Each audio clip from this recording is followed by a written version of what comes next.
Aquaman is hitting theaters, but can the film save the DC universe?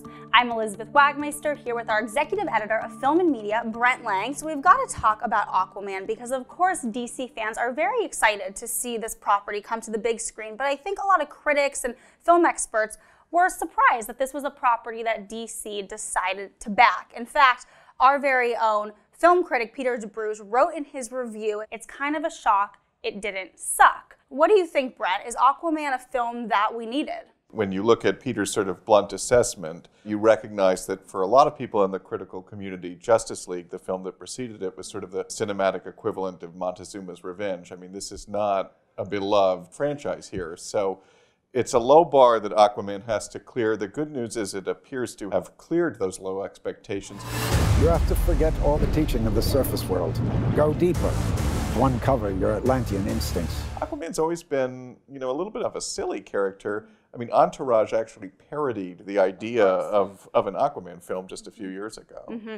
When you make a big budget film, you kind of expect it to cross the $1 billion mark, which a lot of Marvel films do, but DC films have not. Well, I think the good news is that right now international audiences seem to be really embracing Aquaman. It's made about $300 million worldwide before it even opened in the US, and in China it's been a huge hit because of the special effects, the kind of world building, director James Wan, that's been really touted in that part of the world. So that's the good news for Warner Brothers. But you're right, I think there's a sense that for all the time and treasure that Warner Brothers has put into these movies, the results have been pretty lackluster. And when you look at the trajectory of the films, it's worrisome because Justice League made a lot less money than Batman vs. Superman, and that's not what you want. You want to be building your audience steadily as you have more installments in a franchise. The DC universe right now potentially is set to lose two of its biggest names, Ben Affleck and Henry Cavill.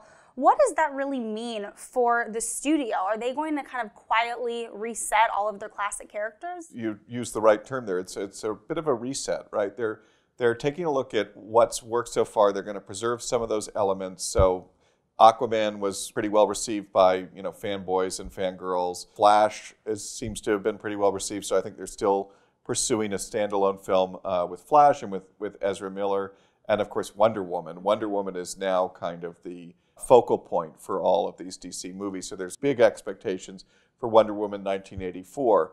They're jettisoning those parts that didn't work, so Cavill's Superman is kind of a little bit stodgy, not really working so well. I think there's a broad consensus that Ben Affleck was not the right person for Batman, so they're going to recast that when Matt Reeves does his own standalone film. And I think what they're really doing is leaning into kind of the optimism. We're here. What are you doing? Wait. You should have a parachute. Redheads, you gotta love them.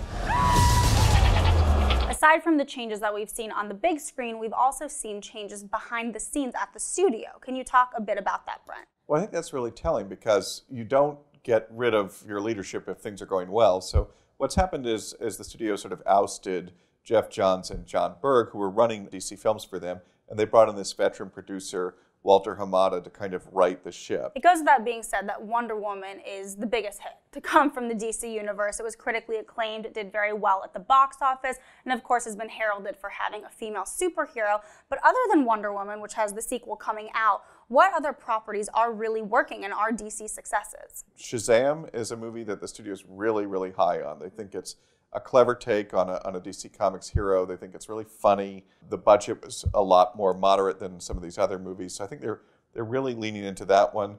There's also some just sort of interesting things that may be disasters, may work out quite well for them. Todd Phillips is doing a standalone Joker movie with Joaquin Phoenix. It's a little bizarre, but they're like alternate Jokers, alternate universes here, and this is a little bit darker. I think at one point they said it was sort of Scorsese-esque, so we'll see, that could be quite interesting. But again, they kept that budget low. So I think they're willing to take big creative risk, but they're going to also rein in the costs when they do that. We also have, coming from the Suicide Squad universe, Birds of Prey, which is the Harley Quinn spinoff. So it does seem, like you said, Brent, that DC may really be going the more optimistic route. And I think you'll see a lot more of that from DC, a lot more humor, a lot more optimism. And, given the daily news drop, that's probably a good way to go. All right, thank you so much, Brent. And of course, as always, for more on all things DC, go to Variety.com or follow us on Twitter.